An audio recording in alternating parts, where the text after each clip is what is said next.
नमस्कार friends, I am Ashutosh Pandey.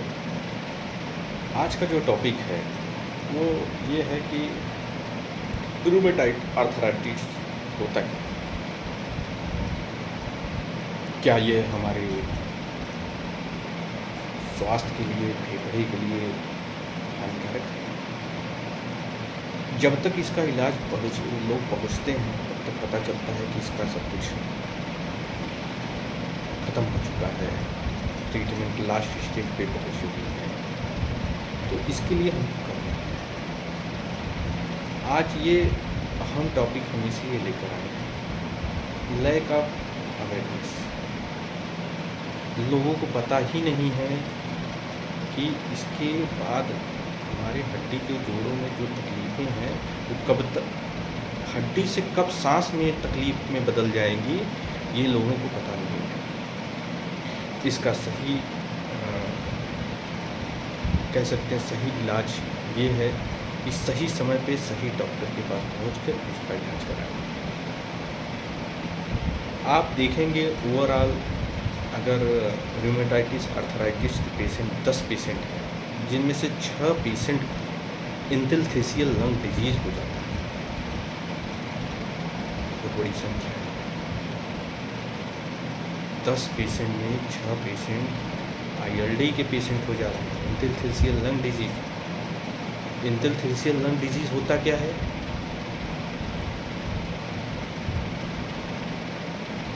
Interstitial lung disease ये होता है कि आप सिंपल भाषा में समझ लीजिए कि आपका जो लंग्स वो घाव रहित हो जाएगा। जब घाव हो जाएगा लंग्स में तो सांसों में दिक्कत होगी, सांसों में दिक्कत होगी तो बहुत सारी चीज़ें।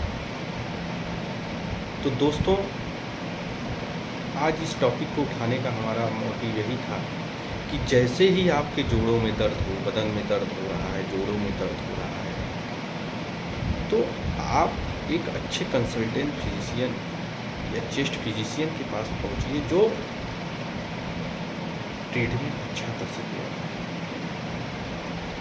कुछ चीज़ें ऐसी हैं कि जो हम जान लेंगे कि हाँ ये हमारे में लक्षण है तो मुझे चेस्ट फिजिशियन के पास जाना चाहिए, चेस्ट फिजिशियन के पास जाना चाहिए या रूमेटोलॉजिस्ट उसके पास जाना चाहिए। फर्स्टली प्रीफर करेंगे हम रूमेटोलॉजिस्ट, रूमेट्स उनके पास जाना चाहिए। उसके बाद चेस्ट, हर शहर में रूमेट्स अवेलेबल नहीं है।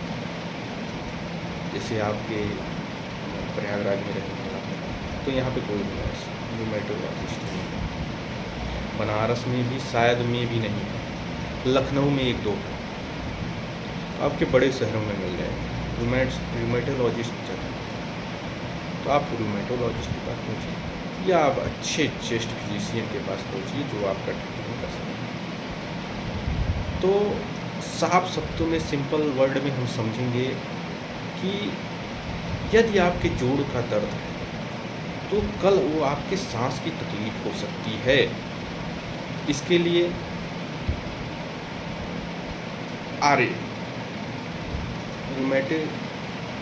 रूमेटाइड आर्थराइटिस खामोशी से आपके जोड़े के अलावा अन्य कई समस्याएं पैदा कर सकती है, जैसे कि आपके फेफड़े को नुकसान पहुंचा सकती हैं। ये मैं नहीं कह रहा हूँ, ये सर्वे कह रहा है। ये रोग तो बहुत पुराना है, लोगों को अवेयरनेस नहीं रहता है। लोग ट्रीटमेंट कराते हैं, कहीं झोला छाप डॉक्टर से करा लिए, गांव में है, गांव के रिलेटेड हैं तो गांव में करा रहे हैं, उनको पता ही नहीं चल पाता है कि हाँ हमारे एक्चुअल हमें क्या हुआ है। तो दोस्तों, मैं यही कहूँगा कि ये बहुत खतरनाक बीमारी है। ठीक है, सबके पास इतना पैसा नहीं रहता है कि इलाज करा सके। ठीक है, तो अगर हमको ये समस्या हो रही है तो मैं कैसे जाकर किसी अच्छे डॉक्टर को दिखाऊं। सर्वप्रथम तब जाकर हमारी चीज़ें समझ आएगी और सही से इलाज हो गया तो सही समय पे हमारा सब कुछ अच्छा होगा। तो रूमेटाइड आर्थराइटिस होता है, ये इंटरस्टिशियल लंग डिजीज़ के कारण ग्रस्त व्यक्तियों के जोड़ों के दर्द एवं फेफड़ों की समस्याओं से संबंधित लक्षण दिखाई देते हैं। अगर आपको रूमेटाइड अर्थराइटिस RAILD है तो उनमें क्या होगा, लगातार उनको खांसी आएगा, थकान महसूस होगी, जो रोज़ का दिनचर्या है उनका वो डिस्टर्ब होगा, हल्का सा भी काम करेंगे उनका सांस फूलना चालू हो जाएगा। ठीक है, ये लक्षण है और जल्द से इसका निदान अपनाना ज़रूरी है, क्योंकि 34% इंटरस्टिशियल लंग डिजीज़ जो है वो निदान के पहले 5 वर्ष के दौरान होती है। बड़ी समस्या है दोस्तों। तो इसका हमें बहुत ही एग्रेसिव ढंग से कह सकते हैं अपने आप को सुरक्षित, या आपके परिवार में कोई भी इस तरीके का अगर है तो उसको एक अच्छे रूमेट्स से मिलाइए, रूमेट्स जो डॉक्टर हैं उनको मिलाइए, और गठिया के जो डॉक्टर हैं उनसे मिलवाइए जो इसका इलाज कर सकें, या चेस्ट फिजिशियन, सांस वाले जो डॉक्टर हैं, छाती वाले, उनको दिखाइए जो अच्छे डॉक्टर हैं। और अगर आप अपने आप को स्वस्थ एवं नियंत्रण रखना चाहते हैं तो कैसे रखें, आप डॉक्टर से मिलिए, फेफड़े की जांच अवश्य कराइए। इसमें जांच में क्या क्या शामिल हो सकते हैं, जांच में शारीरिक मापदंड हो सकता है, स्पायरोमीटर और स्पायरोमेट्री से 6 मिनट वॉकिंग डिस्टेंस, मतलब 6 मिनट आपको चलाएंगे, उठाएंगे, बैठाएंगे, ऑक्सीजन सैचुरेशन होता है, कंसल्टेशन,